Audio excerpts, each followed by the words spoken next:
नमस्कार, मेरी आवाज सुनो कार्यक्रम में आप सभी का स्वागत है। दोस्तों, इस कार्यक्रम में हम समय समय पर किसी न किसी रूप में महिला सशक्तिकरण की बात करते हैं, चाहे वो साहित्य के माध्यम से हो, खेल के माध्यम से हो और राजनीति के माध्यम से। इसी श्रृंखला में आज हमने अपने स्टूडियो में आमंत्रित किया है हमारे दो मेहमानों को। आप हैं रेणु सिरोया जी, आप उदयपुर से पधारी हैं और आप साहित्यकार हैं और अपने साहित्य से आप सभी में जागृति लाना चाहती हैं। साथ ही मेरी दाईं ओर बैठी हैं बीना जी, आप व्याख्याता हैं और अब छात्राओं का मार्ग प्रशस्त कर रही हैं। तो आप दोनों का हमारे स्टूडियो में स्वागत है। रेणु जी, मेरा पहला आपसे जो प्रश्न है वो ये है कि आपका बचपन, आपकी शिक्षा दीक्षा कहाँ पर और कैसे? मैं बचपन से ही उदयपुर में ही मेरी शिक्षा दीक्षा हुई है और बीए तक मैंने उदयपुर में स्टडी की है। उसके बाद बेंगलोर यूनिवर्सिटी से एमए हिंदी में किया है मैंने। और लिखने का शौक मुझे बचपन से ही रहा है। 12 साल की उम्र में मैंने पहला गीत लिखा और बचपन से मंचों पे प्रस्तुति देती आ रही हूँ, आकाशवाणी में और सभी सामाजिक, धार्मिक, साहित्यिक मंचों पे मैं अपनी प्रस्तुति देती हूँ जी। तो आपका बचपन जो उदयपुर में बीता है और आपके माता पिता का आपके इस साहित्यकार की भूमिका में क्या योगदान है? मेरे माता पिता का बहुत बड़ा योगदान है, क्योंकि बचपन से ही हमारे परिवार में धार्मिक संस्कारों पर बहुत ज्यादा जोर दिया गया। हम परिवार में 4 बहनें हैं और मम्मी पापा ने हमको बिल्कुल बेटों की तरह से परवरिश दी और धर्म के संस्कार भी पूरी तरह से हमारे अंदर उन्होंने उतारे कि हम हर बुराई से हमको बचने की शिक्षा दी। तो मुझे हमारे जीवन में बचपन के संस्कार का बहुत बड़ा महत्वपूर्ण योगदान है। आज भी हम उसी राह पर चल रहे हैं जो हमने बचपन में सीखा था, जो बचपन में हमने ग्रहण किए थे अपने मम्मी पापा से। तो आप साहित्य लिखती हैं, किन किन विधाओं पर आपने साहित्य की विधाओं पर लेखनी चलाई? वैसे मैं गद्य और पद्य दोनों में लिखती हूँ और उसमें भी मुक्तक, गीत, कविताएं, भजन, आलेख सभी मेरी लेखनी में शामिल है। मतलब आप गद्य और पद्य और जितनी भी विधाएं हैं साहित्य की, उस पर सब पर सभी पे लिखने का मुझे, और मेरा पसंदीदा सब्जेक्ट है नारी और बचपन, जिस पर मेरी लेखनी बहुत चलती है। मतलब मुझे मैं खुशी से लिखती हूँ, बहुत अच्छी तरह से, और हर अनुभव को लिखती हूँ। आप उसको अनुभव करती हैं, महसूस करती हैं और उसके बाद लिखती हैं, तो एक नया साहित्य आपका उभर जाता है। तो ये जो लेखन की प्रेरणा है, ये आपको कैसे मिली और कहाँ से मिली? संस्कार तो मम्मी पापा से मिले थे और मेरे एक गुरु हैं, तो उनसे भी मुझे प्रेरणा मिली कि उनको लगा कि मैं बचपन के मंचों पर गाती थी, तो वो मुझे विषय देते थे कि तुम इस विषय पे लिखकर और प्रस्तुत करो। तो इस तरह से मैं धीरे धीरे फिल्मी धुनों के ऊपर मैं अपने भक्ति गीत लिखना शुरू किया मैंने। तो 12 साल से लेकर मैंने अपनी कॉलेज लाइफ में कम से कम 100 गीत मैंने लिखे हैं, भक्ति गीत, जिसकी एक बुक है, गीत मेरे मीत जी। तो आपको सुनाना चाहेंगे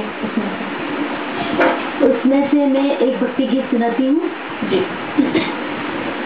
प्रभु भजन बिन जीवन सूना, प्रभु भजन बिन जीवन सूना, राही बिना जैसे सूनी भगिया, राही बिना जैसे सूनी गलिया, बिन खुशबू जैसे फूनी बगिया, प्रभु भजन बिन जीवन सूना, प्रभु भजन बिन जीवन सूना।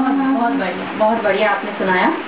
बीना जी, मैं आपकी तरफ सहारुख कर रही हूँ कि आप अध्यापिका हैं, आप व्याख्याता हैं और आप जो बच्चियां हैं उनका पथ प्रदर्शन करती हैं।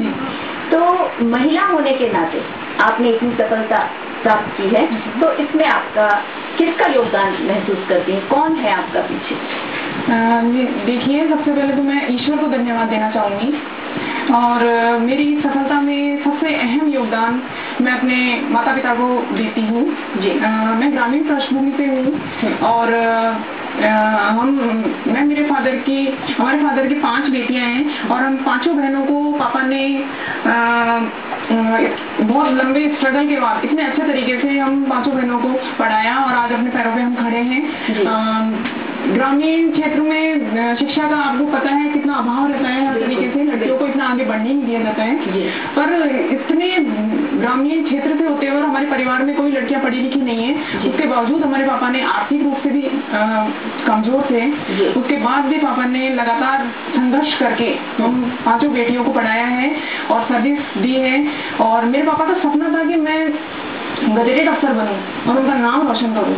तो उन्होंने अपने तरफ से पूरा प्रयास किया और मैंने भी पूरी लगन से, और मेरे मन में ये ठान ली थी कि मुझे अपने पापा का नाम रोशन करना है। तो मैंने उनका पूरा सहयोग रहा मेरे लिए और मेरी बहनों ने भी मेरी इस सफलता में मेरा पूरा सहयोग किया। तो आप अपने परिवार के हर एक सदस्य का जो आपके साथ था उस समय, उन सबका मतलब आप योगदान मानती हैं कि आप जिस मुकाम पे आज हैं उसमें आपके माता पिता हैं, आपकी बहन हैं, आपके नेचुरली आपके गुरु भी होंगे, तो ये सब आपके योगदान में। जी बीना जी, मैं रेणु जी मैं आपकी तरफ रुख करती हूँ कि जैसा कि हमारा टाइटल है महिला उत्थान में साहित्य की भूमिका, आप इससे कहाँ तक सहमत हैं? महिला उत्थान में साहित्य का बहुत महत्वपूर्ण योगदान है। जी जिस तरह से साहित्य को समाज का दर्पण कहा जाता है, वैसे ही अगर हम नारी को रिश्तों का दर्पण कहें तो कोई अतिशयोक्ति नहीं होगी, क्योंकि नारी परिवार में, समाज में केंद्र बिंदु होती है। वो जिस तरह से वो पूरे परिवार को एक सही दिशा दिखा सकती है। जैसे अगर हम नारी शब्द का संधि विच्छेद करें तो न प्लस अरी, यानी नारी का कोई दुश्मन नहीं होता है, कोई शत्रु नहीं होता है।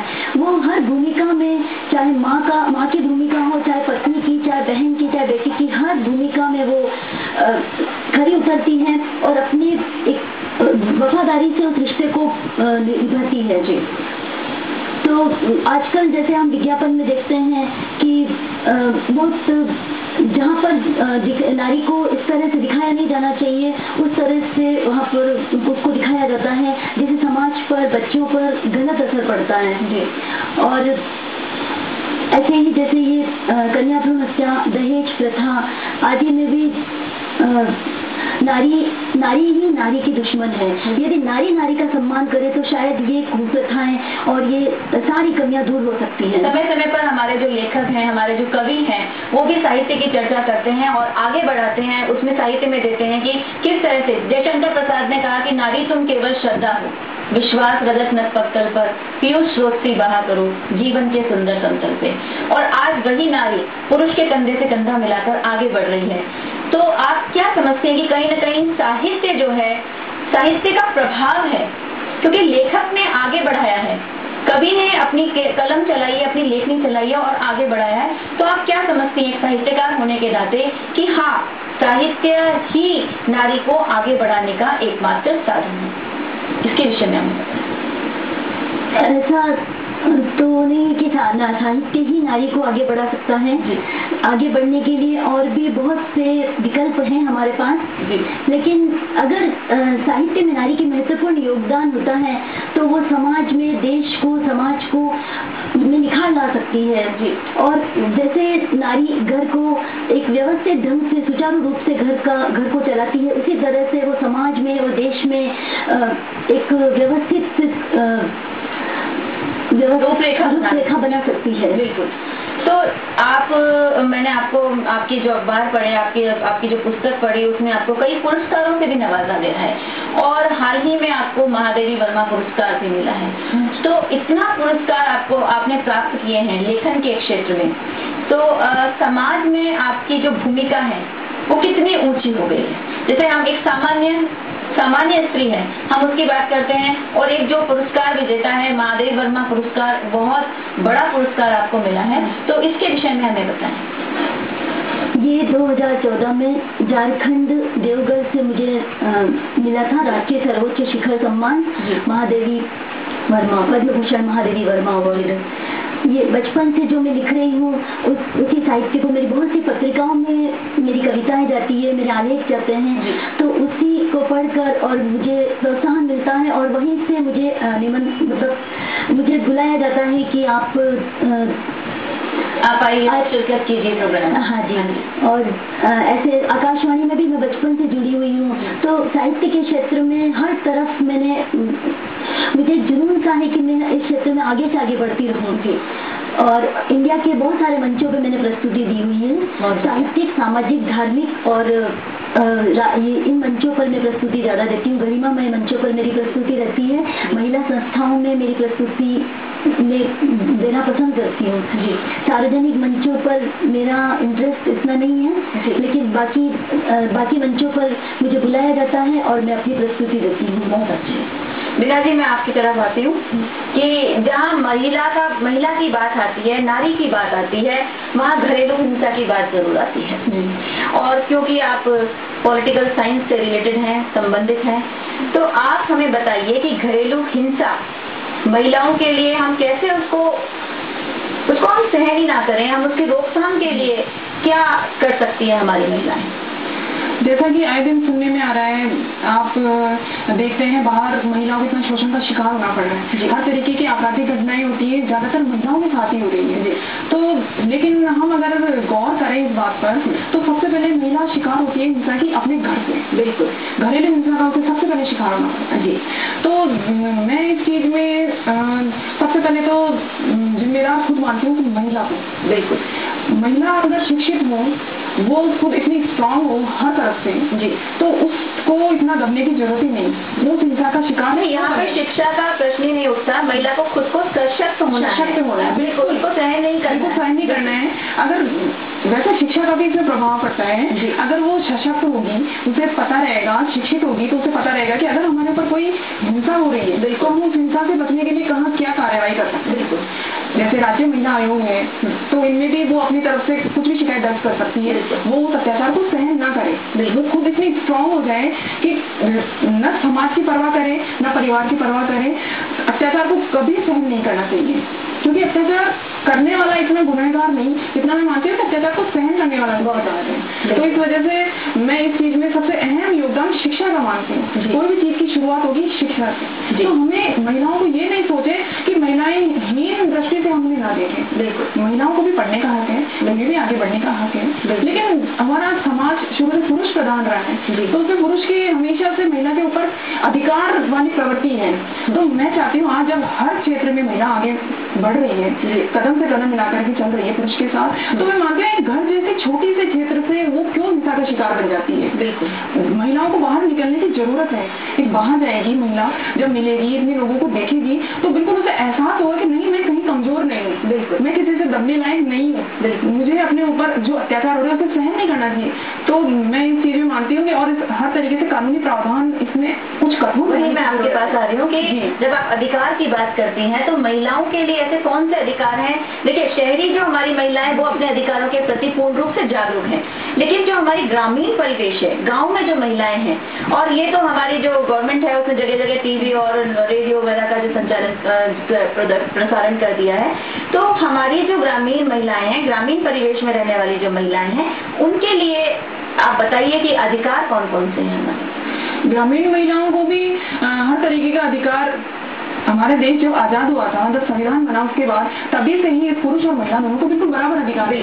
पर इन चीजों को महिला जानेगी कब? जी, इन चीजों को तब जानेगी जब वो समाज में खुलेगी, वो एक घर की चार दीवारी में बंद ना रहे, वो बाहर निकले, वो पढ़े लिखे, वो बाहर निकले, हर तरीके से वो जागरूक हो, तब उसे अपने अधिकारों के बारे में ज्ञान होगा कि मेरे कौन से अधिकार है, और अगर बाय द वे कोई उसके अधिकार का हनन करता है तो बिल्कुल आगे पहुंचे, बिल्कुल अधिकार। और मैं मानती हूँ इस चीज में, जैसे अभी अपन महिला सशक्तिकरण को, जैसे आज हम सब 3 लोग मिलकर के आज इस पे चर्चा कर रहे हैं इस विषय पर, तो मैं मानती हूँ जैसे रेडियो है, टीवी है, पत्र पत्रिकाएं हैं, ऐसे कई संसाधन आज मौजूद हैं, टेक्नोलॉजी इतने आगे तक बढ़ चुकी है, तो इस पे स्पेशल गाँव में जाकर के भी जैसे आप पर्सनली उनसे कॉन्टेक्ट कर सकते हैं। हमारे साहित्य एक बहुत बड़ा साधन है, दर्शकों मैं आपको बताना चाहूंगी, साहित्य बहुत बड़ा साधन है, क्योंकि जहाँ नुक्कड़ नाटक होते हैं, ड्रामा होते हैं, तो हमारे गांव में जो अवेयर करने वाली बात है, जागरूक करने वाली बात है, बीना जी, रेणु जी, आप मेरी बात से सहमत होंगे कि किस तरह से हमारे जो बच्चे हैं वो जाके नुक्कड़ नाटक के माध्यम से गांव में जागरूक करते हैं। तो इस विषय में आप बताएं कि साहित्य